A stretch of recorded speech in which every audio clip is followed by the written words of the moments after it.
Well, as winter tightens, a dramatic escalation unfolds on both sides of the Russia-Ukraine border. While Moscow celebrates capturing the strategic town of Kurakhove, Ukrainian forces launched a bold counteroffensive into Russia's Kursk region. Our next story takes a look at the changing battlefield dynamics.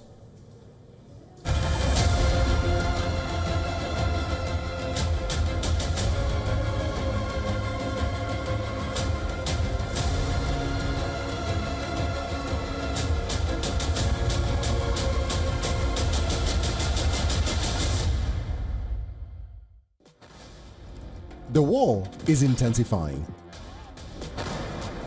Explosions echoed across the Kursk region. The skies are thick with smoke. The fighting is relentless. Moscow accused Ukraine of launching a new offensive in western Russia's Kursk region, where Russian forces have struggled for months to secure control. Ukrainian officials claim that Russia has suffered devastating losses, including up to a battalion of North Korean infantry and elite paratroopers. Russia claims that it has killed or wounded 340 Ukrainian soldiers in the area. US Secretary of State Antony Blinken described Kursk as critical to Ukraine's position in future negotiations. Their position in Kursk is an important one because certainly it's something that would factor in to any negotiation that may come about in the coming year. I think it's going to be very, very important that if this gets to a point where there is negotiation and where there is eventually a ceasefire. Kyiv is now saying that security guarantees will only work if US provides them. Without the United States, security guarantees are not possible. I mean these security guarantees that can prevent Russian aggression. Without Trump and without the United States of America, there won't be NATO.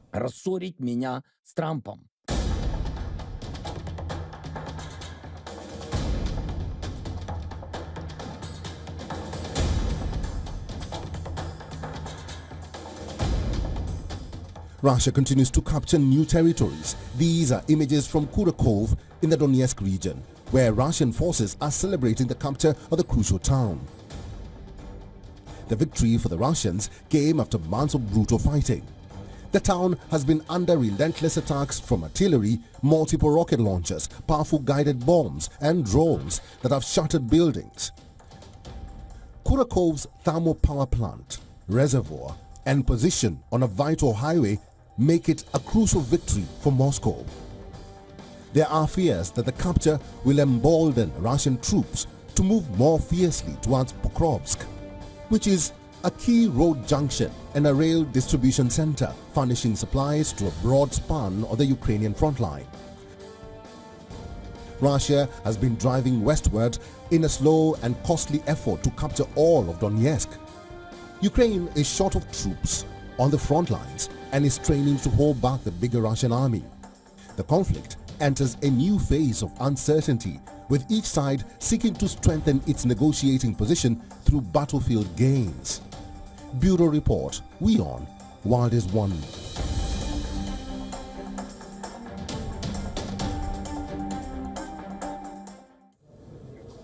Dov Zakhaim is a former Undersecretary of Defense in George W. Bush administration and currently Senior Advisor at Center for Strategic and International Studies. Is now joining us live on this broadcast. Mr. Zakhaim, thank you very much for making time for us. French President Emmanuel Macron says that Kiev needs to be realistic with their expectations. And we also had Moscow saying that Kiev is the one which is escalating this war with their counterattack in Kursk. What is really happening? How can you assess those statements? One from the French president and the other from Moscow. Well, in a sense, both Moscow and President Macron, and for that matter, President Zelensky, are all trying to get Mr. Trump's attention. Trump has made it very clear that he wants to be the one to broker a peace. presumably, I guess, because he'd like to get that Nobel Peace Prize. And the Ukrainians and Russians are both advancing in territories where they have some advantage in order to strengthen the negotiating hand, as you just were talking about. But all, excuse me, all eyes are on Trump. And the question then becomes, what does Trump do?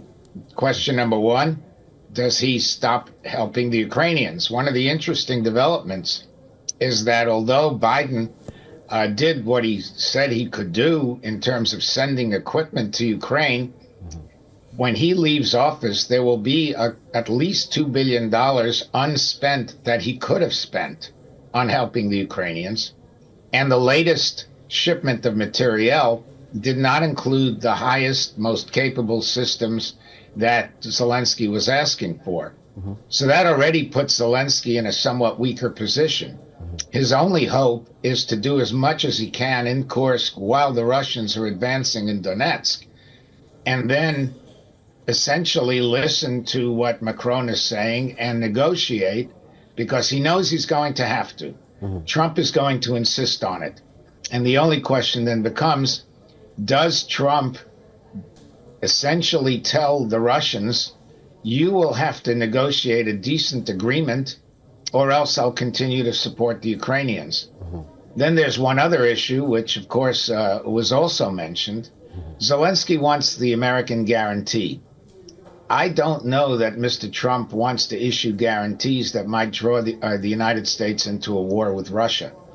And Mr. Zelensky Zakhaev, knows very well Mr. Zakhaev, that Russia, yes. Sorry to interrupt you, but let me come in there, because we saw Mr. Zelensky getting very annoyed in an interview and actually saying that he's been asking for weapons from the United States. He's been asking for some sort of, determination from the United States to end the war or to assist them. But he's not been getting that. All he's been getting is talk. How sure is he that when Trump comes into office, that talk will continue and not change? Well, as I just pointed out, the latest shipment does not include Patriots, which are needed against the Russian ballistic missiles. It doesn't include aircraft. It doesn't include a lot of the things that Zelensky's been begging for. That is under Biden. Now you have Trump, who has made no commitment whatsoever in terms of giving anything to Ukraine. So obviously Zelensky is exceedingly frustrated, and his only hope, as I say, is to make sufficient gains in the Kursk region in order to offset the Russian gains in Donetsk, and hopefully have Trump essentially support him as well as just the Russians, which is what everybody seems to perceive, and broker a decent peace that gets the Ukrainians most of what they want. They're not going to get all of what they want. Macron has made that clear. I don't think he's speaking just for himself anymore. He's probably reflecting actually very much what Mr. Trump is thinking. Okay. So Ukraine is in a corner now, in a very difficult corner. All right. Mr. Dov Zakhaev, we'll have to leave it there. Thank you very much for your time and for talking to us today. Thank you for having me. For all the latest news, download the WION app and subscribe to our YouTube channel.